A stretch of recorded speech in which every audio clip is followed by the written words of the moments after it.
The Seahawks have a new 8-player draft class, including Byron Murphy II and Christian Haynes in the first 3 rounds. Did the Seahawks get bargains with both those selections? Rob Rang and I are going to be diving in here on our Monday edition of Locked On Seahawks.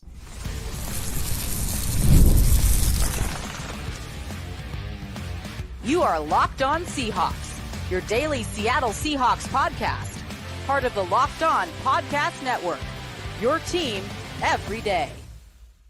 Greetings, 12. This is Corbin Smith, host of the Locked On Seahawks podcast, your daily Seahawks podcast, part of the Locked On Podcast Network, your team every day. Glad to be joined, as always, by my co-host in crime, Rob Rang. And a special thanks to all the 12s that are tuning in here on this wonderful Monday. Whether you're listening in from Albuquerque, New Mexico, or Baltimore, Maryland, we greatly appreciate each and every one of you.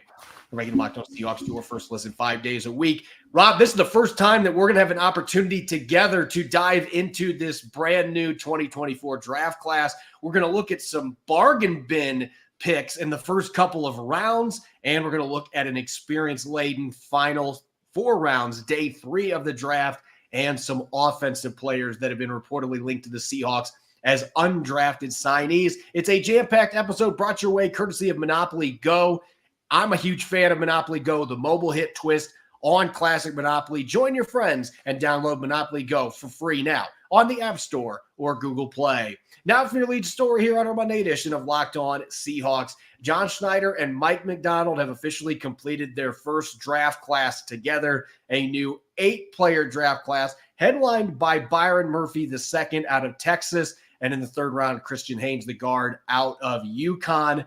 4 of the 8 selections, Rob, were in the trenches, and I think that is the first big takeaway when you look at this draft class, that a lot of fans were begging John Schneider, go shore up the front lines, and that is exactly what they did with half of their selections going to the trenches. Yeah, it makes all the sense in the world. I mean, that was the biggest area of concern for this club. We talked so much about the fact that the Seahawks defense finished 31st in the NFL in both rushing yards and rushing touchdowns allowed.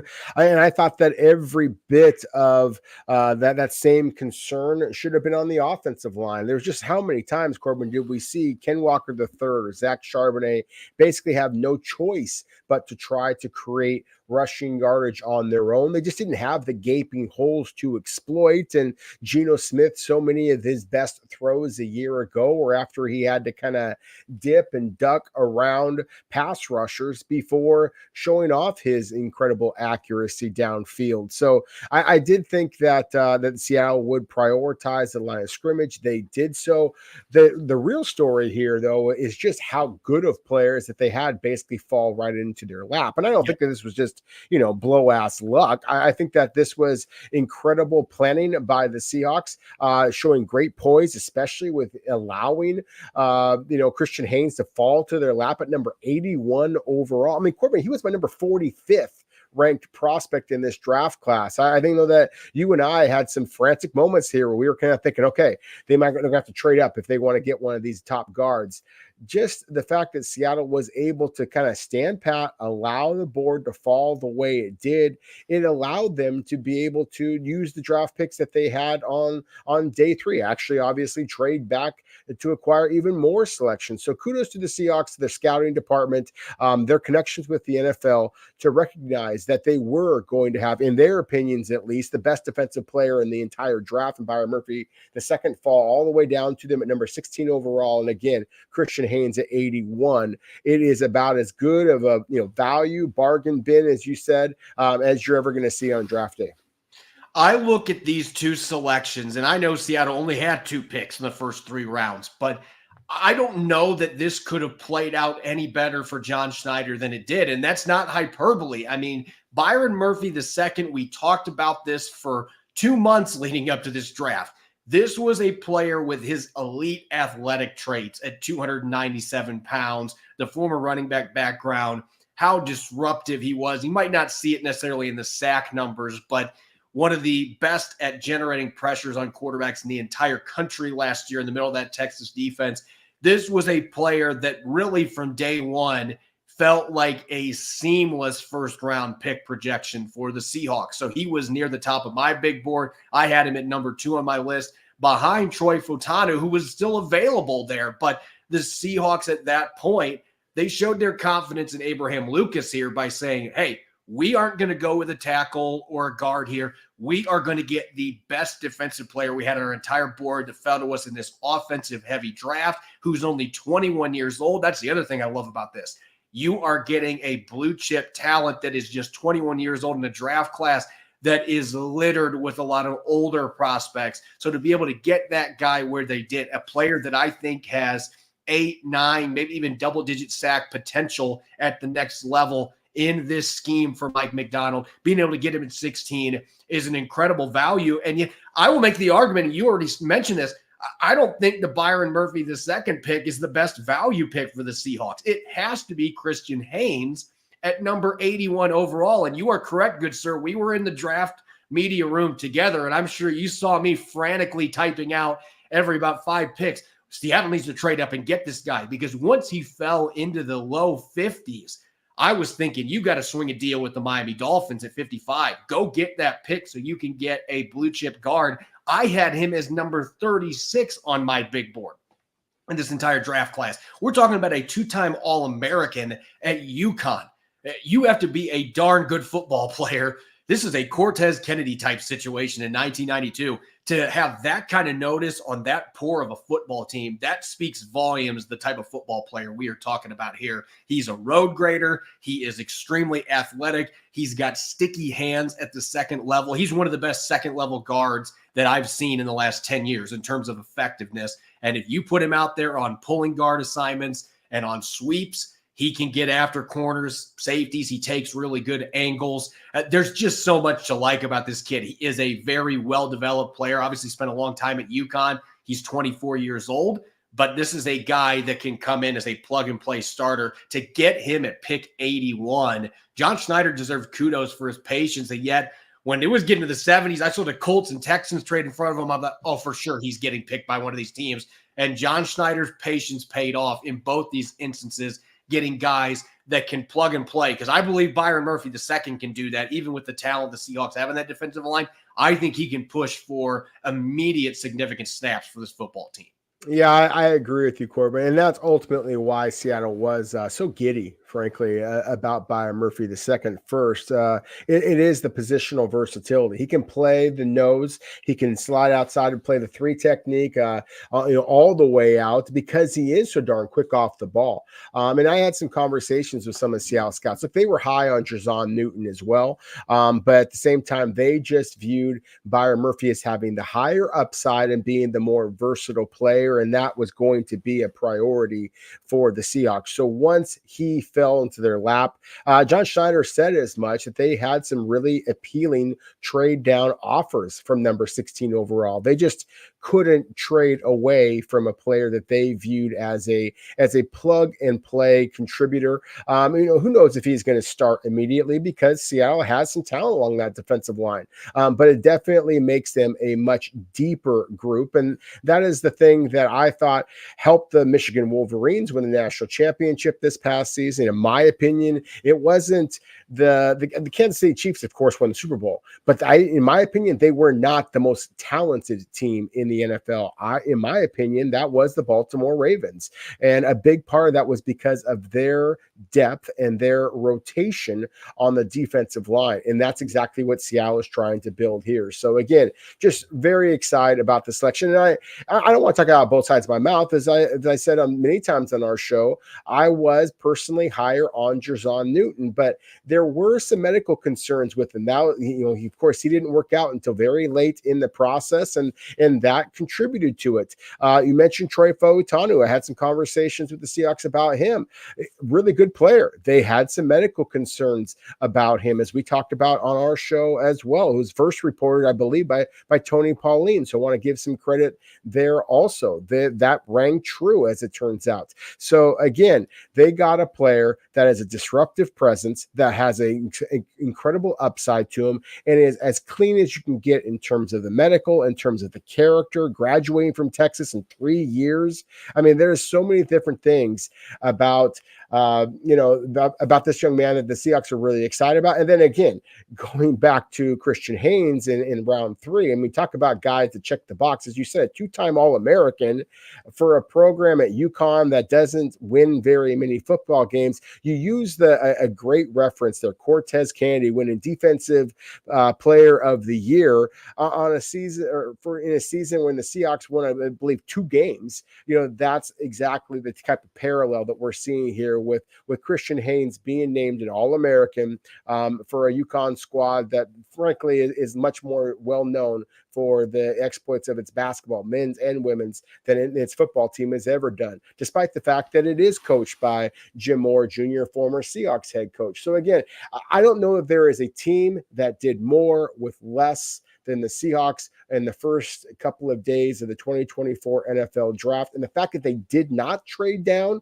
and yet still were able to get 8 selections. And there's some quality free agent signs as well, as we're going to be talking about here. I really think that the Seahawks did a great job of helping out their roster this year. There's a lot to like about these first 2 picks, but most of the action for the Seahawks happened on day 3. We're going to dive into their 6 selections from the 4th to the 7th round coming up next year on our Monday edition of Locked On Seahawks. This episode of Locked On Seahawks is coming your way courtesy of FanDuel. It's playoff time in the NBA and NHL. We've got Major League Baseball in full swing, and FanDuel is your place to bet on every game. Right now, new customers get $150 in bonus bets guaranteed. That's $150, win or lose. You can bet on everything from the number of goals and assists for Cale Makar of the Colorado Avalanche in the NFL playoffs or NHL playoffs. You can look at it. You can check out Vlad Guerrero Jr.'s home runs for the Toronto Blue Jays. LeBron James slam dunks in the playoffs. The Lakers are still alive somehow, all in an app that is safe, secure, and easy to use. So what are you waiting for? Visit FanDuel.com/lockedon and make your first bet an automatic win. FanDuel, America's #1 sportsbook.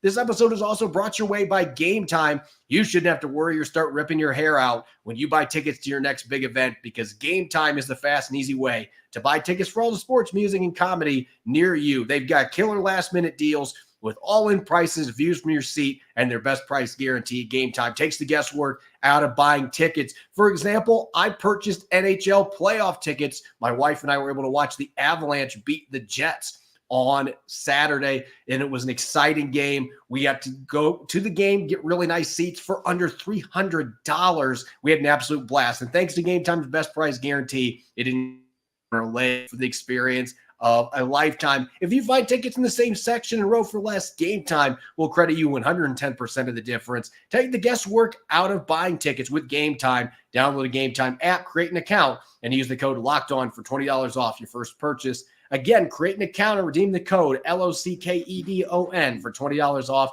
Download Game Time today. Last minute tickets, lowest price guaranteed.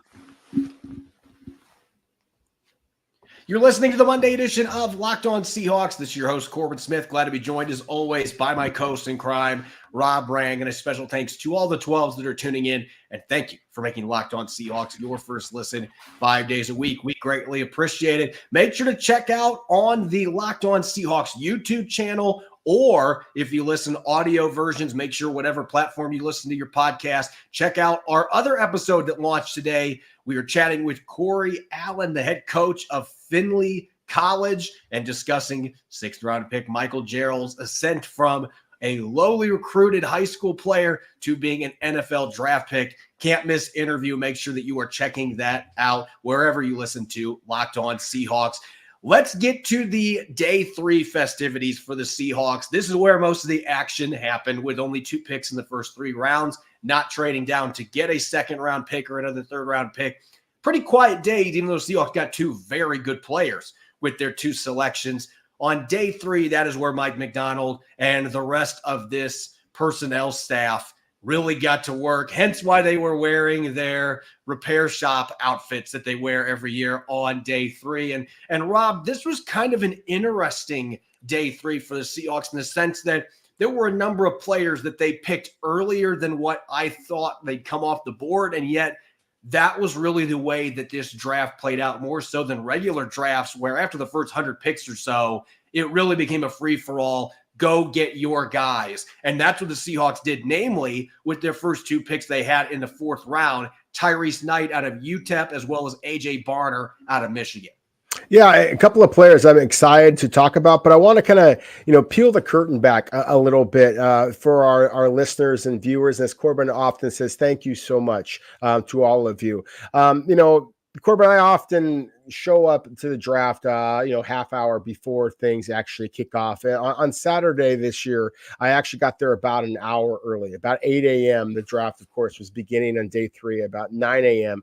I get there, and one of the very first people I see is actually Nolan Teasley, the assistant general manager, and he is wearing that same shirt that you're kind of talking about, that John Schneider, Mike McDonald were wearing. It basically looks like somebody's working at a gas station or a tire shop. It's just kind of it's something that's a kind of a camaraderie thing between the scouting department and now, of course, the coaching staff. I mean, it's blue collar work time, and that's exactly what they did. Is they kind of rolled their sleeves up and got to work. But it's interesting. Nolan's a heck of a guy. He's a fellow Central Washington University graduate. We chit chat occasionally when we see each other, but he was doing work. He was on the phone and didn't want to talk to me or anybody else. He basically turned away from me. He was on the phone, and I could just tell something was up. And then, as it turns out, of course, the Seahawks wound up trading from the number 102 overall selection, the 2nd pick of the 4th round. That's how they got their extra selections. And as you mentioned, the picks that they used, at first, the linebacker Tyrese Knight from UTEP, we talked about him. He was a player that Seattle brought in for one of their 30 visits here, but it was expected that Tyrese Knight would go a little bit later. The Michigan tight end as well. And Barner was an interesting selection also. What was interesting to me, though, about that entire process, Corbin, is the idea that these players were somebody that we thought the Seattle might have some interest in, but that there's a perception that they were reaches. And that's where I want to kind of come back to for a moment. Going back to the Detroit Lions a year ago, and the Lions were panned by a lot of people, myself included, for how bold and aggressive they were, taking some players that at least I perceived to be reaches, even though I really liked the players. So I think the Seahawks took basically that same kind of mindset. I think part of it is because that this year's talent just kind of dropped off because of the transfer policy, the NIL. There was an awful lot of college players that just opted to return back. I think the Seahawks said, okay, look, we don't give a damn what anybody has to say about where we're going to take our players. We're going to take our guys. And every club does that, of course. But I think that Seattle was especially focused in that mindset this year. And so I really like the players that they got. I was surprised at where they went. I'm not going to deny that. But I think that when it's all said and done, you are going to see these 2 players. Again, Tyrese Knight, AJ Barner, they actually wound up being 2 of my favorite selections that the Seahawks made. I do believe that Tyrese Knight has starting potential. And I think that AJ Barner also has. I think he's going to be a perfect combination of the soft hands and the tenacity in the running game as a blocker, as well as on special teams. I think that he is going to be a perfect replacement, essentially, for Will Dissly. And so, again, I view him as possibly being a starter sooner rather than later as well. Yeah, I've come around on these 2 picks in the sense that Tyrese Knight was a player that I really liked. It's just the film was very uneven. And that's something that I'm not going to sit here and say, well, I've changed my mind on that. The film is uneven, but he does rack up a lot of tackles, and he does things on the field that Mike McDonald covets at that linebacker spot. He is a very good blitzer. He is excellent at getting into the backfield, knifing into the backfield and making stops. He can run sideline to sideline to make plays. And he had 14 pass breakups in his college career. So even though there's some questionable plays in coverage, there's also a lot of evidence that this guy can cover and he can get his hands on the football. So I think that Mike McDonald viewed this as a situation. If we don't pick him now, I'm not getting him. So it goes back to the idea, let's go get our guy. The same thing with AJ Barner. Tight ends that block, they might not be the sexy ones to draft in mock drafts, but those are the guys that NFL teams need to be able to run the football. And so there's an importance to that kind of player that often pushes them higher up on the board than what people anticipate. So maybe I'm a little less surprised about that one. Now, this is really where the surprises came in. Let's get to the 5th round and later with that 136th pick the Seahawks got as part of that trade down with the Denver Broncos. This was the first pick that really surprised me just because of the position, but that being Nehemiah Pritchett coming out of Auburn. And Rob, you and I both had seen some film on this kid, but I don't think that we anticipated that he was going to be a target for the Seahawks. But the more that I have looked in the last 48 hours back at my notes, rewatched a couple of games, you can see why John Schneider and Mike Macdonald had this kid, and we'll get to his teammate here in a few minutes as well, on the radar as players that really fit this defense. And I've brought it up a few times. Seattle has 2 corners under contract after this year. So this was a position beyond 2024 that there were some depth concerns and some concerns about maybe being able to develop some guys that can play inside and outside to go with Devin Witherspoon and Reek Woolen. And so Pritchett is one of those guys that certainly can do that, and he'll come up and stick you. He will. And I gotta give you some credit, sir. You were on the idea that Seattle was going to be investing multiple selections in defensive backs. I didn't necessarily agree with that take. And so, frankly, I didn't do nearly as much work for the Seahawks at the cornerback position as I did with my BC Lions. And so I was surprised by this selection. I was caught completely off guard by Seattle using their first selection. Their fifth, so their first pick of the 5th round on a cornerback. And even though Nehemiah Pritchett is a 4-year starter at Auburn, wound up having the 4th fastest 40-yard dash time of any cornerback who tested this year, I was still absolutely flummoxed by the selection. And like you, I've watched some tape. I like the size. I certainly love the speed. I love the fact that he got his hands on as many passes as he did. DJ James, his Auburn teammate, did the exact same thing, both at Oregon and when he transferred over to Auburn. I think that there are some intriguing players there. And I love the fact, and this is something I should have focused in on more, because as you said, Seattle only has 2 corners. Now, presumably, once they get these 2 rookies signed, it will be 4 corners who are signed for the long term. And so that is something that I call myself on. And again, want to give you some credit for recognizing the long-term planning that the Seahawks had to do at the quarterback position. I thought that Seattle would draft a corner at some point. I didn't think they'd draft 2 of them. And based on the conversations that Mike Macdonald and John Schneider had with the media, I don't know that they're viewing either one of these guys as a player that could move to safety. But this tells me absolutely Coby Bryant is moving to safety, because there's nowhere to put him now if he's staying at corner. These 2 guys are going to get their chance to come in and compete right away for reserve spots and play on special teams. Pritchett could be a really good kick return option with that 4.36 speed. So it makes more sense when you look back at the roster construction beyond 2024 and the fact that there are some questions about where guys like Coby Bryant are going to end up playing. Real quick, let's get to the other 2 picks that happened on day 3. The Seahawks went back to the trenches. Again, 4 of their 8 picks were offensive or defensive linemen, 3 of them being offensive linemen that happened 3rd round or later. And I want to talk about the kid that actually spoke with his coach today, Corey Allen, the head coach of Findlay. I want to discuss this pick, the very last one at pick 207, just because now I've actually gotten my hands on some all-22 film, and it's hard to get your hands on that for Division II players. But I was able to find some in the athletic testing that this kid had at Ohio State's Pro Day, a 4.96 40-yard dash, 27 bench reps, 32-inch vertical jump.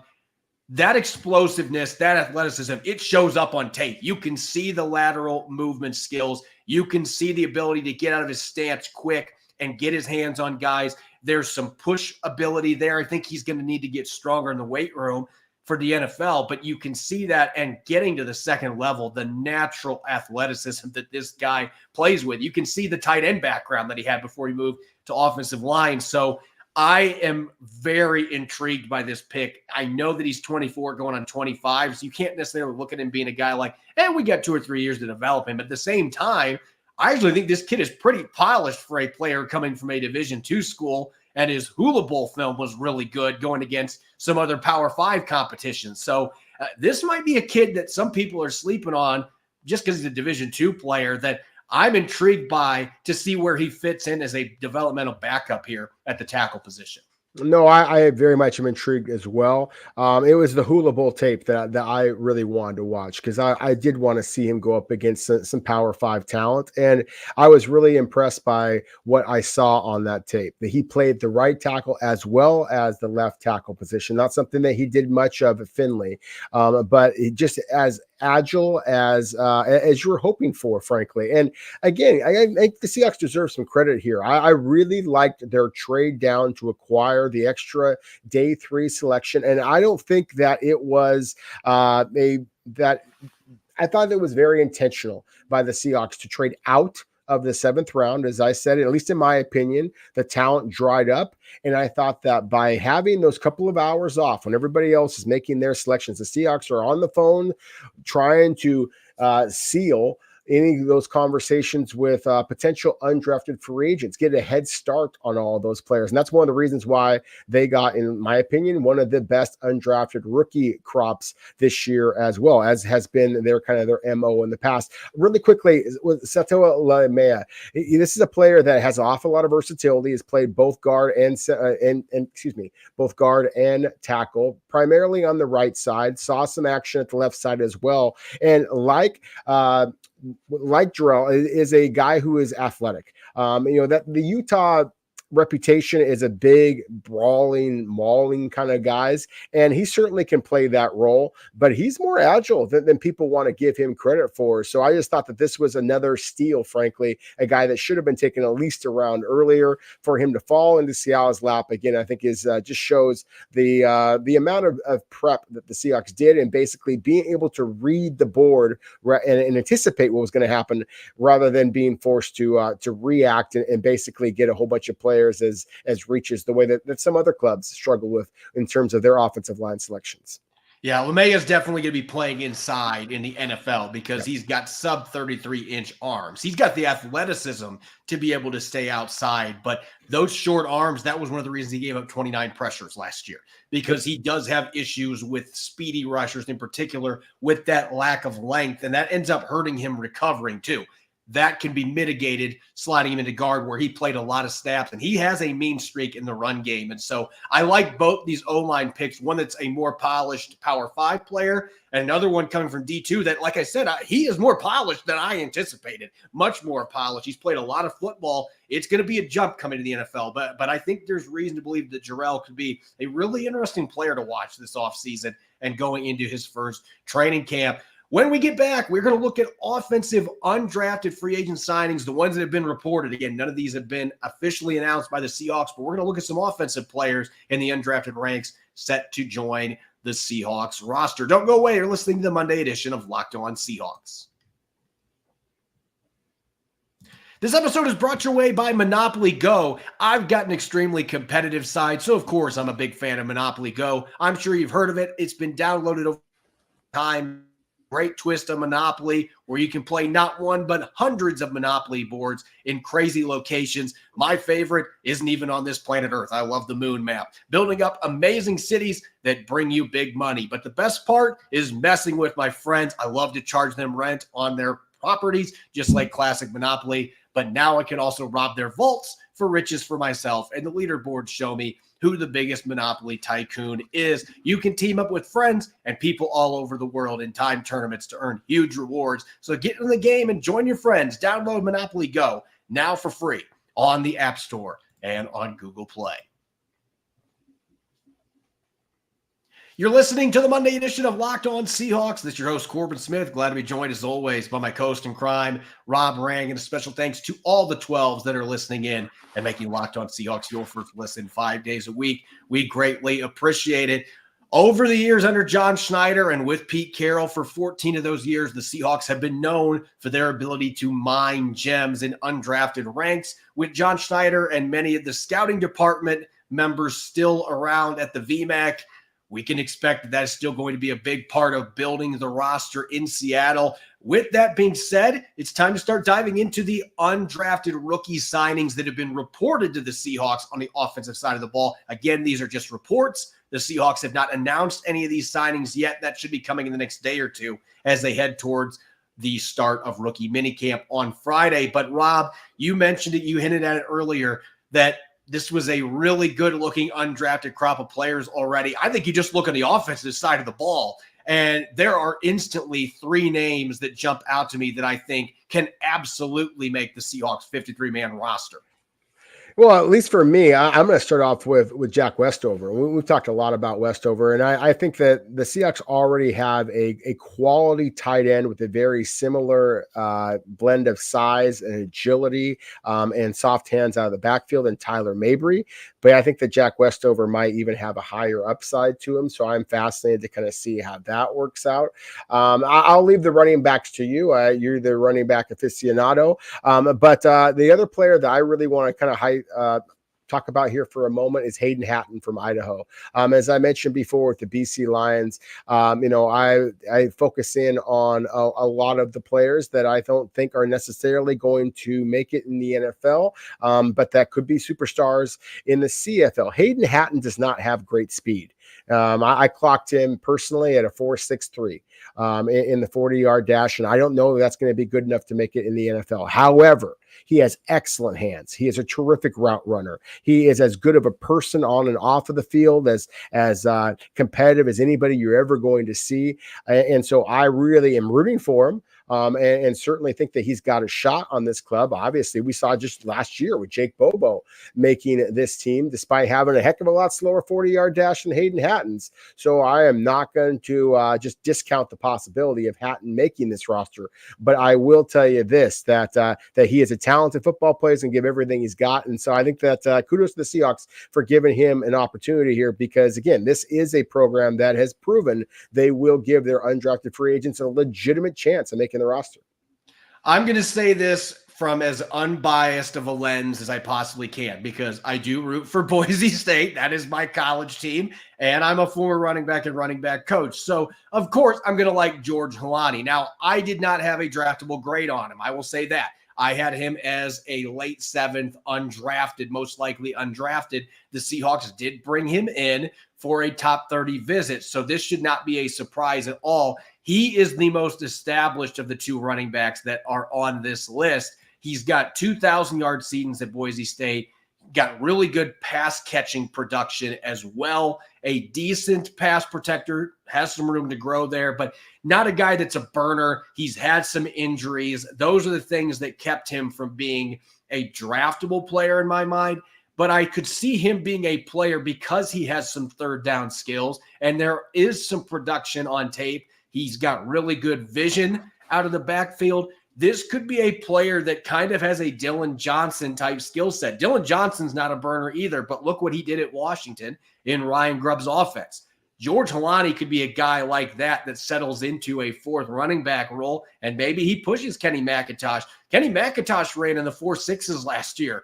This is another player that looks faster than his 40 time when he puts on the uniform. And the other player that I want to talk about, I got to mention Garrett Greenfield, the tackle out of South Dakota State. And I know Seattle drafted Michael Jarrell out of Findlay, but there can be some arguments made that maybe the better football player coming to Seattle might be Greenfield. I mean, South Dakota State won the FCS championship, and he was one of their main focal points on offense, opening up running lanes. They had a running back that was drafted, I believe, in the 4th or 5th round by the Jets. A lot of his success was running behind Greenfield, and this guy had a 38-inch vertical jump at 300-plus pounds.